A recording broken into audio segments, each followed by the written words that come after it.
मनीष कश्यप जी जल्दी रिहा होंगे क्योंकि उनका जो अपराध है वो झूठा है। मनीष कश्यप एक स्वतंत्रता सेनानी का बेटा है। मैं अमित शाह जी से कहना चाहता हूँ कि चौथे स्तंभ की रक्षा करने के लिए आप आगे आएँ और पत्रकार बंधुओं के साथ खड़े हो जाएं। मैं पसमंदा समाज के राष्ट्रीय अध्यक्ष मैं मनीष कश्यप के साथ हूँ और समस्त पत्रकारों के साथ हूँ। जो भी झूठे केस लगाएगा मैं उस सरकार के खिलाफ आवाज़ उठाता रहूँगा।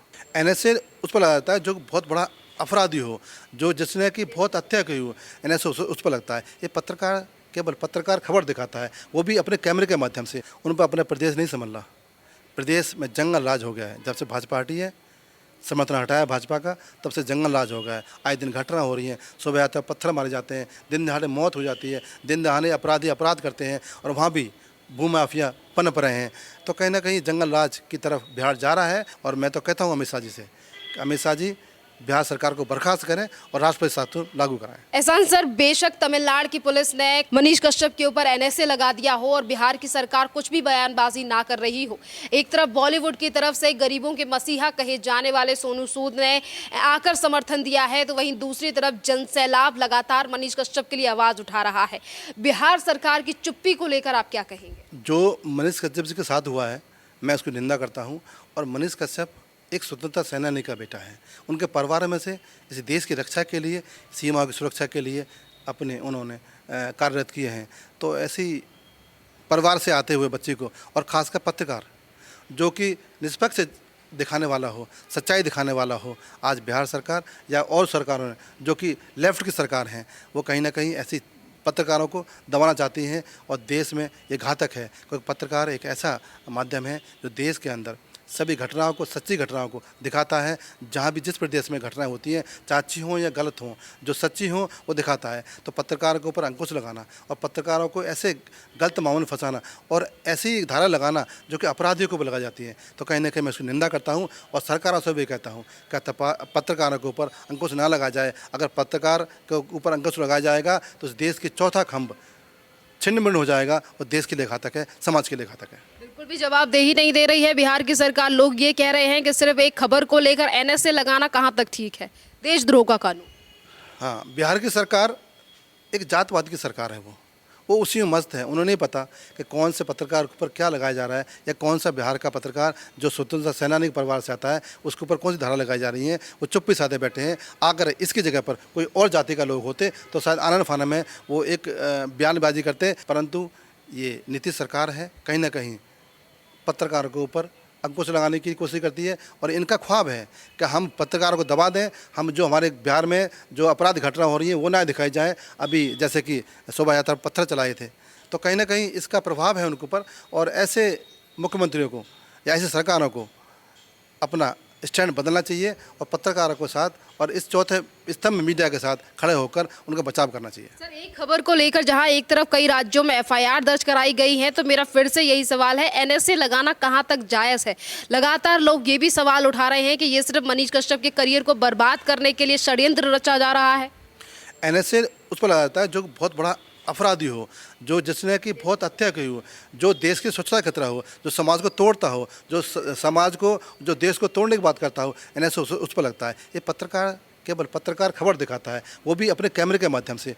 अगर पत्रकारिता के ऊपर एनएसए लगाया जाएगा तो कहीं ना कहीं हमें उस सोच को भी देखना होगा कि वो सोच क्या है प्रदेशों की, वो क्या सोच है सरकारों की। वो सरकार चाहती है कि इस देश में उत्पात मचे, इस देश में पत्रकार अपना आपा खोकर एक देश में माहौल ख़राब करें, ऐसी योजनाएं इस सरकार बनाती हैं। परंतु ये मोदी सरकार है, कहीं ना कहीं मोदी जी, कहीं ना कहीं मुख्यमंत्री जो हमारे उत्तर प्रदेश के हैं और जो गृह मंत्री हैं वो संज्ञान लेंगे और इसके ऊपर कहीं ना कहीं कार्रवाई करेंगे। मैं अमित शाह जी से कहना चाहता हूँ कि चौथे स्तंभ की रक्षा करने के लिए आप आगे आएँ और पत्रकार बंधुओं के साथ खड़े हो जाएं। मैं पसमंदा समाज के राष्ट्रीय अध्यक्ष मैं मनीष कश्यप के साथ हूँ और समस्त पत्रकारों के साथ हूँ। जो भी झूठे केस लगाएगा मैं उस सरकार के खिलाफ आवाज़ उठाता रहूँगा।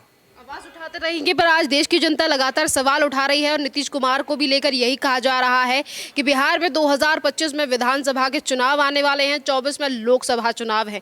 पर जिस तरीके की चीज़ें आज बिहार में देखी जा रही हैं, पत्रकारों की आवाज़ दबाई जा रही है, क्या इन चीज़ों से फ़ायदा पहुँचेगा सर नीतीश कुमार के लिए? नीतीश जी को सपना देख रहे हैं प्रधानमंत्री बनने का, उन पर अपना प्रदेश नहीं संभल रहा।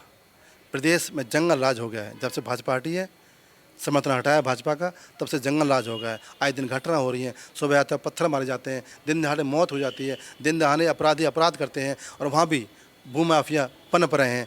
तो कहीं ना कहीं जंगल राज की तरफ बिहार जा रहा है और उनकी सोच जो कि ये सोच रहे हैं कि हम प्रधानमंत्री बनेंगे, ये सपना है। क्योंकि अब देश का जनमानस जान चुका है कि जो मसीहा है देश में है, जिसका नाम नरेंद्र मोदी है, उससे अच्छा शासक ना कोई है ना रहेगा। क्योंकि वो स्वयं सेवक है और स्वयं सेवक निस्वार्थ सेवा करता है और निस्वार्थ सेवा के लिए जाने जाते हैं। अभी अपनी राजनीति बंद करें, अपने प्रदेश को संभालें और कहीं ना कहीं अपनी जो दायित्व है, जो शपथ ली है इन्होंने संविधान की, उस संविधान के तहत देश की और अपने प्रदेश की रक्षा करें, पत्रकारों को रक्षा करें और पूरे बिहार के जनमानस की रक्षा करें और ख़ासकर हिंदुओं की रक्षा करें। तो आज हिंदू वहाँ पे परेशान हैं, आज हिंदू वहाँ पे प्रताड़ित किया जाता है एक समुदाय को लेकर, और कहीं ना कहीं ये बिहार सरकार की कमजोरी है।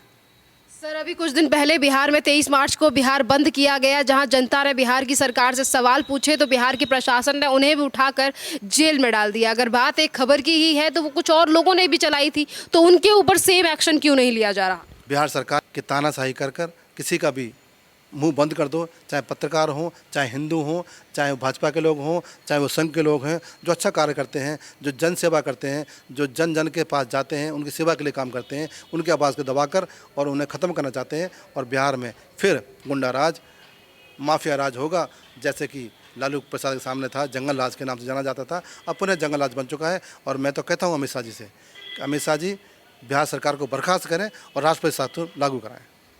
मनीष कश्यप का पूरा मामला सुप्रीम कोर्ट में विचाराधीन है और अभी कोर्ट की तरफ से पिछले ही दिनों इस पर जब सुनवाई हुई तो तमिलनाडु की तरफ से पेश हुए कपिल सिब्बल, यानी कि वो कब मनीष कश्यप का साथ नहीं दे रहे हैं, वो तमिलनाडु का साथ दे रहे हैं। और इसी बीच जब कोर्ट ने पूछा कि आप तो हमेशा जो लोग पीड़ित हैं उनका साथ देते हैं, तो इस पर कपिल सिब्बल ने कहा कि मैं फर्जी खबर चलाने वालों के खिलाफ हूं। तो इस तरीके के बयान पहले कपिल सिब्बल की तरफ से क्यों नहीं दिए गए? क्योंकि पहली बार तो ऐसा मामला सामने नहीं आया है, फिर आज इस तरीके से बयानबाजी क्यों? ये लगातार सवाल सोशल मीडिया के माध्यम से पूछा जा रहा है कपिल सिब्बल से, देश की जनता की तरफ से, और बिहार के युवा भी यही बात कर रहे हैं। कपिल सिब्बल का नाम सुनते ही हमें वो याद आता है कि प्रभु राम के मंदिर में इन्होंने जो अड़चन लगाई थी वो पूरी देश जान चुका है, पूरी दुनिया जान चुका है।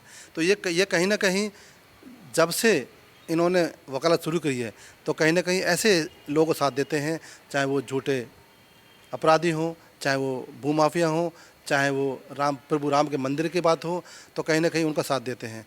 और आज मनीष जी निर्दोष हैं, इनको झूठे केस में फंसाया गया है और जनता इसका जवाब देगी। और कहीं ना कहीं कपिल सिब्बल जी का जो आज तक का जो उनका कार्यकाल रहा है, वो हमेशा जो देश के खिलाफ काम करता है उसको साथ देते हैं, चाहे वो प्रभु राम का मंदिर हो, चाहे कोई अपराधी हो, चाहे जैसे कि आज मनीष कश्यप हो। उन्होंने सच्ची घटना दिखाई कि बिहार में अपराध हो रहा है और ये घटना दिखाई जा रही हैं। जब हमारे युवा, जब हमारे बिहार की जनता जवाब मांगती है बिहार सरकार से, तो पत्रकारिता का धर्म है कि वो सच्ची घटना दिखाए। परंतु एक ऐसे खानदान के बेटे के ऊपर, जो सेनानी का बेटा हो या सेनानी परिवार से आता हो, उसको एनएसए लगाकर और कहीं ना कहीं अपराध के अंदर डाल कर जेल में डाल दिया है। मैं ऐसी सरकारों की और ऐसी बिहार सरकार की निंदा करता हूं और पुनः कहता हूं नीतीश जी से, नीतीश जी बिहार संभाल लो, प्रधानमंत्री बनने के लिए नरेंद्र मोदी जी हैं। काफ़ी सारी संस्थाएं हैं जो कि पत्रकारों के इस तमाम चीज़ों को लेकर ख्याल रखने वाली हैं और कहती हैं कि हम पत्रकार या फिर जो मीडिया है उनके अधिकारों का ख्याल रखेंगे। पर आज मनीष कश्यप को लेकर कोई भी संस्था सामने नहीं आ रही है, कोई भी राजनीतिक पार्टी जो ये कहती है कि पत्रकार या फिर जो मीडिया है वो चौथा स्तंभ है। फिर आज क्यों आवाज़ नहीं उठाई जा रही है मनीष कश्यप के लिए? पत्रकार की जगह बार बार वे यूट्यूबर कहा जा रहा है। आप देखो कि सिर्फ भाजपा के सिवा कोई भी पार्टी पत्रकारों के साथ या फिर अच्छे उद्योगपति के साथ नहीं है। वो कहीं ना कहीं पत्रकारों को बदनामी करते हैं, अडानी को बदनाम करते हैं। और क्योंकि मोदी जी इन सब के साथ हैं, जिसके मोदी जी साथ हैं, पत्रकारों के मोदी जी साथ हैं, उद्योगपति जी मोदी जी साथ हैं और सब समाज के मोदी जी के साथ हैं, तभी तो ये लोग उनको निंदा करते हैं। और कहीं ना कहीं यही विपक्ष का विफल होने का कारण है। मनीष कश्यप जी जल्दी रिहा होंगे क्योंकि उनका जो अपराध है वो झूठा है, और जब वो रिहा होंगे तो बिहार सरकार को जवाब देना होगा। सच्चाई की जीत होगी और सच्चाई की जब जीत होती है तो कहीं ना कहीं भगवान भी उसको आशीर्वाद देते हैं, तो देश की जनता भी मनीष कश्यप का साथ है और बिहार सरकार को जवाब देना होगा कि आपने सच्चाई का साथ नहीं दिया, आपने झूठ का साथ दिया है।